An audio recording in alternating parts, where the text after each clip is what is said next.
Welcome to Business at the Speed of Coffee, the one show about business, by business, for business. Well, we've just finished a local body election in Auckland. Have you wondered, why did the candidates do what they did? How did the campaigns really come together? There are actually a number of people who work behind the scenes trying to deliver for their candidates a positive outcome. Well, I have one individual with me in the studio today who for decades has been behind the scenes. I'm really pleased to introduce to you today one of those individuals, the one and only Matt McCarten. So welcome, Matt, to Business at the Speed of Coffee. Gosh, who would have thought I'd be here with you, brother? Where's my coffee? I've got water. Well, here we're talking about You're going to be bringing some bread soon. Absolutely. Well, Matt, tell me, you weren't always a political activist. Where did it start for you? Well, I think like most of us, we go and get a job when we're younger. I left home very early and was working after school, so I was always working. But I was fortunate enough to always get promoted. So by the time I was in my 20s, where was home? Early 20s. Well, I was raised in funny enough, which kind of caters my politics, is that I was raised in an orphanage, and then so my politics in one sense was set from the start. In terms of my outlook, which was I was very lucky to be in this country. I've been dead in most other countries, so I always have a great appreciation of education and health. The sort of the benefits. Was it a troubled beginning for you? It was the drug and alcohol and stuff like that. It often is in those circumstances. Not for me. I was raised in an orphanage. I was from a baby, so I was brought up without any alcohol, drugs. So I've never been a smoker or a big drinker or ever been involved in that sort of drugs. Oh, really? So that's great credit. Yeah. So you grew up in the orphanage. Did you get a chance for a decent education? Absolutely. Well, it's a public it's one of the lovely things about New Zealand. I always felt privileged. I always felt, I've always been thankful. Up north, am I right in saying? No, I was raised in a little town called Martin in the Rangitikei. Oh, really? Down okay, yeah. 15, then I went to Dunedin, But my parents had hard struggle with all the difficulties, the difficulties of poverty. But there's Ngāpuhi, I think, in your background. There is indeed. Right? My mother's Ngāpuhi, and my father's an Irishman. Well, that explains a lot. Yes, I know. He's from Liverpool, and my mother's Ngāpuhi, both wild people. So after school, did you get a job? Great opportunities and everything, but it's kind of like. I was in one day, wasn't an epiphany, but you're kind of thinking, I would get paid well. I was on 3 times more than my mates were paid in my age group, and I thought they wanted to send me to university. So I was on the pathway, track, yeah. And DB in those days was the 4th biggest company in New Zealand, and so it was a big play in Auckland here, and I thought, this is a life, and you make a contribution sort of in your life. So you're thinking, at 60, well, I'm 60 now, but and then it's very old. You're thinking, what's my life? Has it been worth living? And I thought, oh, it's not really, So, because as a worker, as a manager or a senior executive, you're making a return to your shareholders, right? And I'm thinking, so I'm going to spend my life getting paid a good income, but to make rich people richer by selling booze. So I don't want to do that with my life. Yeah. So then I decided that part of my life I didn't want to. And then I decided I was lucky enough. So I was 22, and at that point, and I said, I'm never going to do a job I wouldn't do for nothing, and I'm going to do what I think I can make a contribution in. That's it. But was your sense of social justice developing then? Of course. No, it's always there. Look, as I said, when you grow up and you have the privilege of other people going out of the way to help you have a life, wasn't raised by my parents, and you have a public education, And I remember at an early age, I used to be a reader. That was my education in the end. I read. Yeah. I read a lot, and I'd take things of world events, and you're thinking, God, we're lucky. I'm lucky, I get fed 3 times a day. I had a warm bed. I go to school. I can learn to read and write. Did you get sick? And I was a sick kid. I go to the doctor on a frequent basis, and I'm thinking, if I wasn't here, I'd be dead. So, I've always had that sense of gratitude, and so, but my politics is very clear that you are your brothers and sisters' keeper. I think one of the things where the right, I think, went too far. I think they pulled back foot in the main. Is that all your success is your own, and all your failures are somebody else's. are your own. So here's my thing. I don't want to go into too much of the personal stuff because it's boring, but I didn't know my father very well at all. I've met him probably 3 or 4 times, but I saw him the day before he died. Very instructive. We saw him he died in the streets in Wellington. He got pulled off the streets in Wellington. He was a bright man, but just booze, just gone. And he's in the hospital, skull and bones, and we went and saw him, and he said, what a waste of a life. To a 12-year-old kid, right? How does that fit? I know it did. I remember it's always been on. So when I had a hard call, I think, if I'm on my deathbed, what do I decision I wish I'd made? Then it's easy. Yeah. It's just easy, and you're going to get a hit on this. I'm going to get slaughtered. And so I'd always sort of thought, I'll never do a job I wouldn't do for nothing. I'll never put myself in a position I can't walk away, and I'm okay. And so I've been done over many times. I've done over people many times, and I'm okay. Yeah. But if you spent many years as a union organiser, but then you started moving into political strategy. Yeah, well, partly. And how did that come about? Yeah, well, that was part of it. Was the union work. I was the very about 24, I think it was, as the president of the union. For the northern part, it was a big union. So that was my university, if you like. Of justice. People. There are points in your life you see people. That's not right. You got to step up. So what I understood, because I brought up the way I was, it's very collective. You do it with other people who don't, it's not about you. Then I realised it's the politics who makes the rules, And so I realised when I'm negotiating with big employers or politicians, saying the rules are made by politicians. So you've got to engage in that process. You can't just say, we're tough and we'll do it all on our own. No. When was your first exposure to parliamentary politics? I think one of the early campaigns was the Alliance, was one of your early? Way before that. Way before then? I fought old Preble. Oh, really? Yeah, he took me to court. He sued me. But we dumped him in the end. Oh, really? Had to go off to Wellington to win a seat back. With that. So I was the president of the union, which was affiliated to the late Labour Party. Old Prebs was my local MP. He was the hitman for the Rogernomics, back in the Rogernomic years. But my role was really, so it really fell into being really the organiser. Okay. So I resigned from my job and raised my salary, as I always used to have to do. And so I became effectively the full-time sort of organiser for politics. And basically, in and out, I've been doing that for decades. And you've been with some very notable people. I mean, I noticed for a while you were the strategist with Andrew Little when we had more of a relationship. Yeah, relationship there, and you had and I remember you did something I thought was very innovative. You set up that sort of strategy war room type thing. Can you tell us? Because I thought that was quite an interesting idea. What was the objective of it? Because it hadn't been done before in Parliament. You actually moved. You knocked walls out. I know, drove them mad. but it was a good idea. No, and it's all there. No, I pulled all the walls because basically when I went to Parliament, it's a big jump, but we'll talk about that now. So when I went to Parliament, I was amazed how little offices, and they all sit there with their doors closed, and because the Labour Party at the time were, they were being destroyed from within. The factional plays and leaking.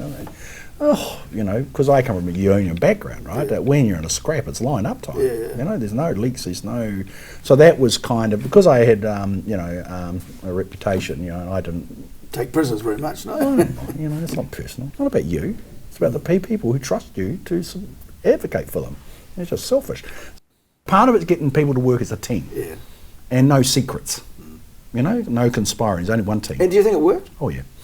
I've had the entire leader staff in one room, and so, and you put it all on the wall and you've got all the stuff, jobs you've got to do, but you don't turn a ship around in 2 days. But I think, that helped. I think, parliamentary politics, of course, lots around the lead. Well, in a sense, from an outside observer, that the success of that was the very principled, I'd say, and smooth transition from Andrew, who decided that, and he stepped back, and it was a classy thing to do. I mean, it was really impressive to hand the reins over to Jacinda Ardern, who was pretty new and young, but obviously your strategy. She's been there for 9 years. I mean, she wasn't some. I think that the people, they do her a disservice, not because she's the Prime Minister now, but at the time I was a great supporter. I mean, I know she didn't get a lot of support from her colleagues in the Parliament at the time because she's, I think the word is photogenic. She was young and vibrant. Oh, she's not really up to it. I said, well, as I said to people, I said, well, she does have more followers on Facebook than all of you all put together. Well, that's a good place to start. Okay. You say the thing about a politician, I said when Andrew first come to lead, and there's a lot of people not even to put Jacinda on the front bench. And I said, and they said, oh well, Rachel's a bit young and everything. I said, she's very popular, in the party and outside the party. That's actually a requirement of a member of Parliament. For people to like you and to rate you. In the end, you've got to get some votes. That's the world you live in. You're not researchers. You are in the public arena. You are leaders, and she certainly took that. But anyway, she was always an obvious one. But that classy sort of hand from Andrew, because the tradition has been for the MPs to scrap and hold on to it no matter what. And Andrew, I think, is also because he's a trade union boy. You're about collectivism, and about the great mission. And it's not about you. Get over it. I used to try and put that in. It's not about you. There was a period there under the late Helen Kelly's leadership in the Allied Union movement, where there was quite an adversarial approach to things, and certainly with the business community.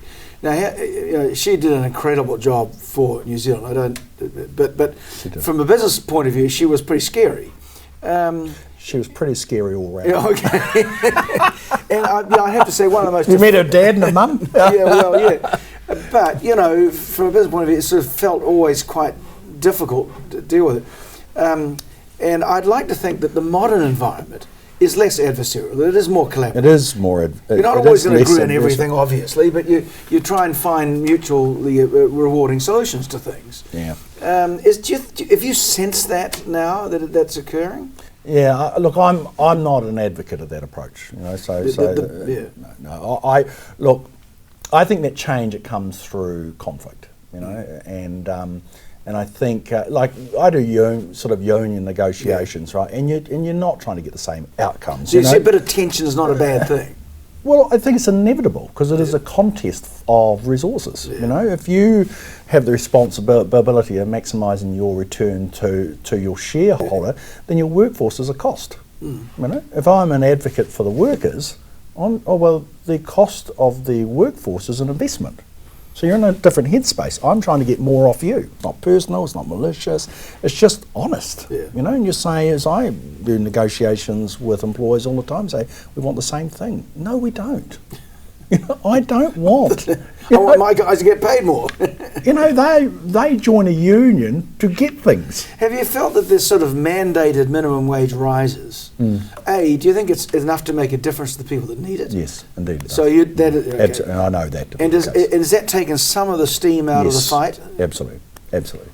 When I set up the union I headed for 12 years, there hadn't been a minimum wage increase for 9 years, or once in 9 years before that. Then since then, we ran a campaign on minimum wages, and it's been every year.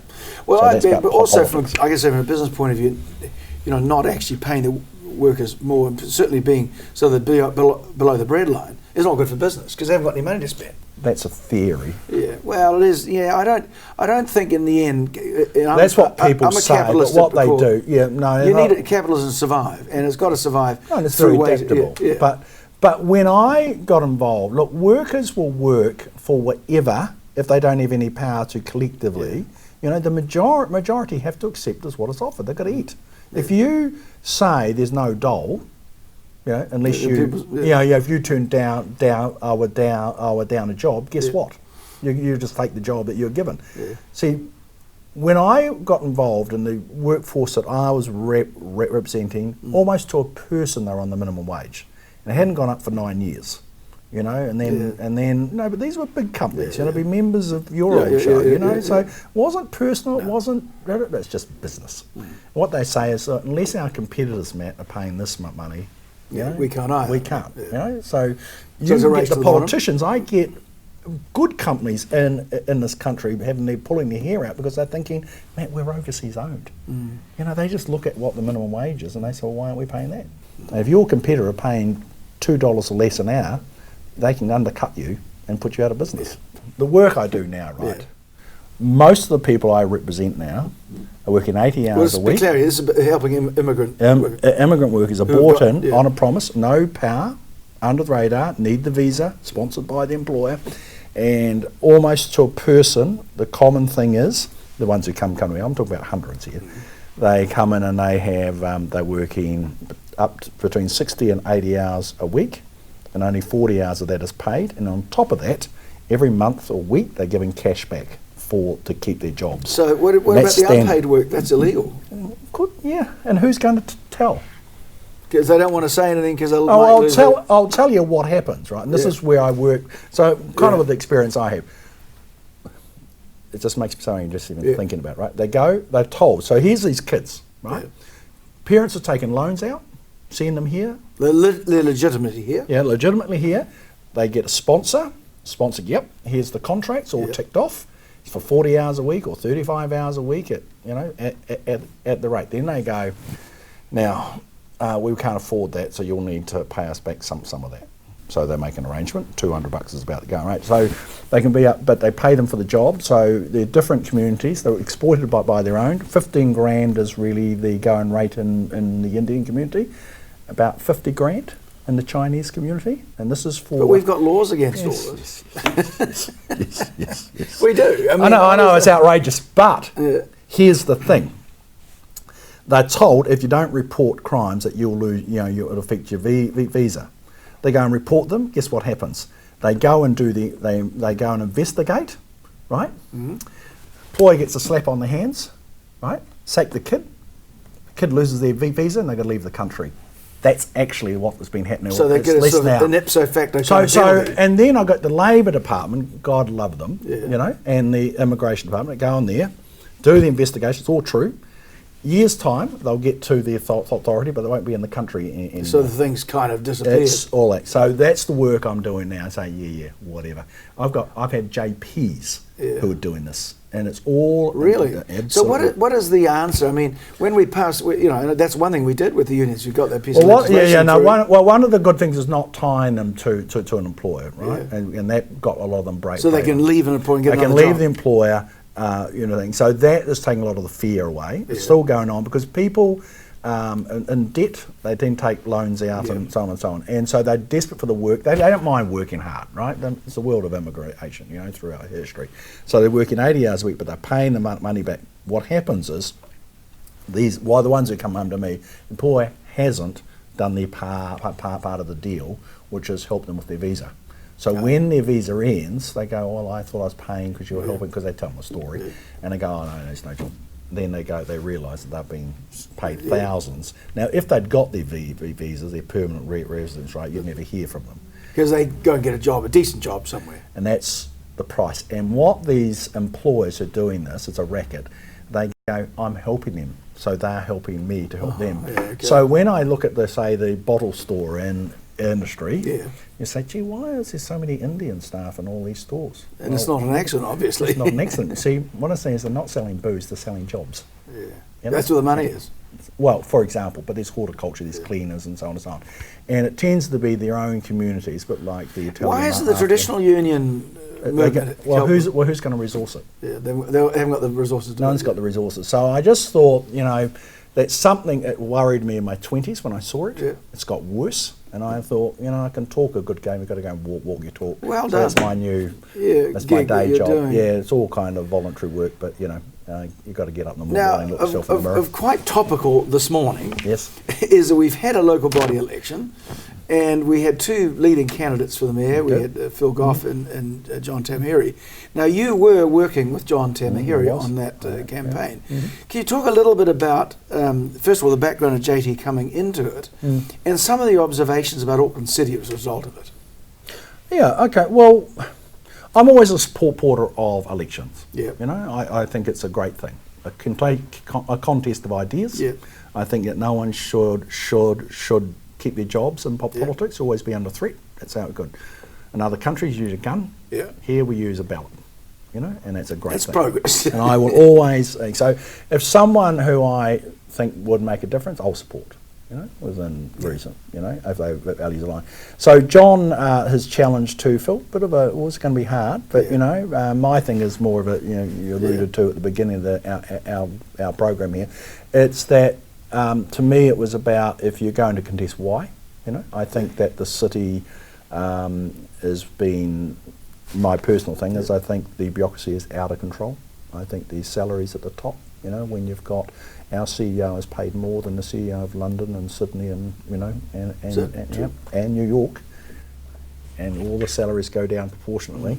You think, oh my God! And how so do you think we landed at such a high figure? I do not know. I think it's been a racket in this country. We talk about, we've got to get these great people at top. You've been in the industry, right? Yeah. I just think they're all on each other's boards. It comes a sort of group thing. The salaries at the top just keep going up and up and up. It's if someone's so brilliant, that somehow we got to pay our top guy here in Auckland $750,000 because we can't get someone for that money. They've all been hopeless. But I mean, particularly the current incumbent. I mean, he's been in local government. He didn't come out of private.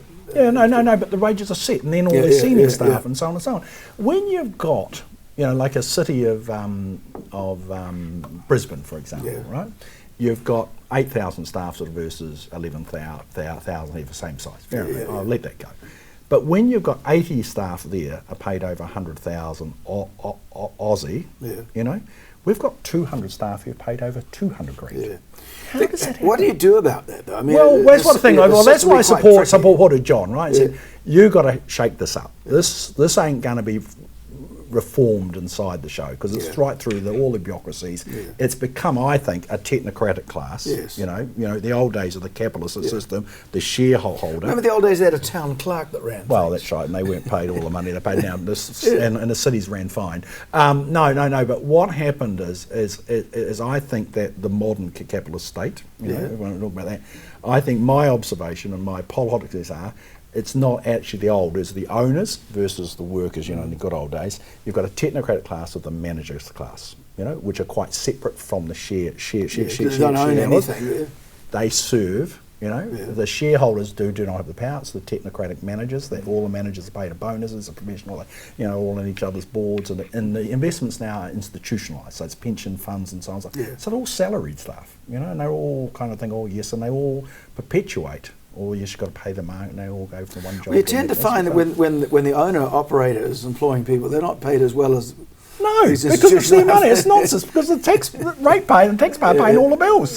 So they just think so they just have more staff, more consultants, more professionals, more. It just goes on. And in your role in helping JT was actually to break that down, right? Because I'm an unrepentant socialist and left winger, right? And I say no, it's equality of opportunity, not largesse at the top where you just get paid more and more and more of the public purse. Who's paying for that? Is when you've got a quarter of the council staff getting paid sort of over 100 grand, a quarter. They ain't going to the frontline staff, it's going to the managers. You don't. Coming back to JT's campaign, what techniques did you use that were different in this campaign that might have that the technology might have helped you with? Well, it didn't win, so but look, and it wasn't. It's getting the strategy right first. The first thing is anyone who runs about campaigns or just life, you've got to get your strategy right. Our thing was you've got to turn into, if JT's going to run, I said you've got to turn into a two-way race. Third race, you've got no show, right? You have a lot of baggage, and it needs to be dealt with, and. All of us, we carry through life, and I said, there's some things, JT, you're well known for, and that didn't go away. That was always there. That was always going to be an issue. But I think he had to get a very clear. But in the end, do you think that affected the electorate?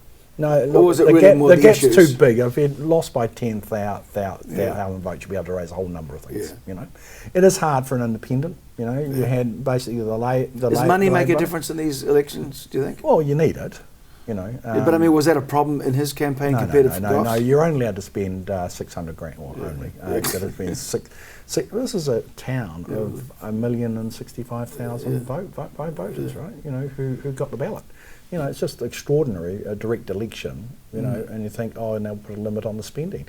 So you only 600 grand, but there's 410,000 homes, right? So you divide that by 600 grand, you know, you're talking about $1.33 or whatever it is.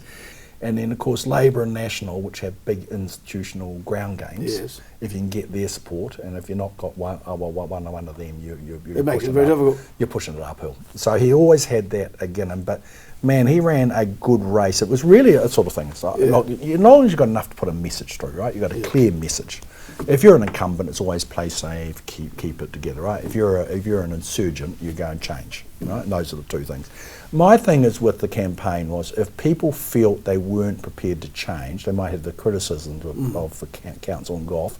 Then JT wasn't going to win. If he could convince people that they were useless and they need change, then he had a shot. But I think that JT's message was, people understood it and his style, and they thought, it could be a thing. But I don't think that there was enough there to carry the day. Personally, my suspicion is that there are plenty of people who would like to see change more quickly, would like to see the roads built better, and they would like to see the costs come down. Of course. But they also saw there was a bit of a risk in voting for JT. And I said that JT's strength was tough, but was it risky? And so Phil just kept playing safe. I understand, and that was the context. And I thought, if in the end of the day, if people felt it was too much of a risk, they're going to stick with Phil. If they felt want change, I could see how it be done. I think it would be fine. Then Phil was toast. The good thing about it, I think it'll make Phil a better mayor. It'll make him feel more accountable to the people. He's had to fight for it. And he's had to fight. He didn't have to fight last night.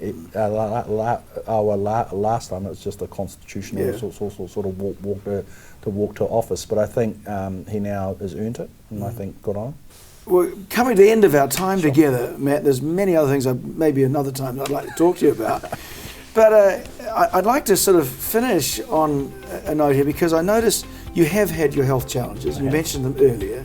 And I have to say, you're looking pretty good, but it's clean living. Yes. So, Matt McCarten, thanks for being on Business at the Speed of Coffee. Thanks I wish you all the best on what looks to me like a very worthwhile adventure.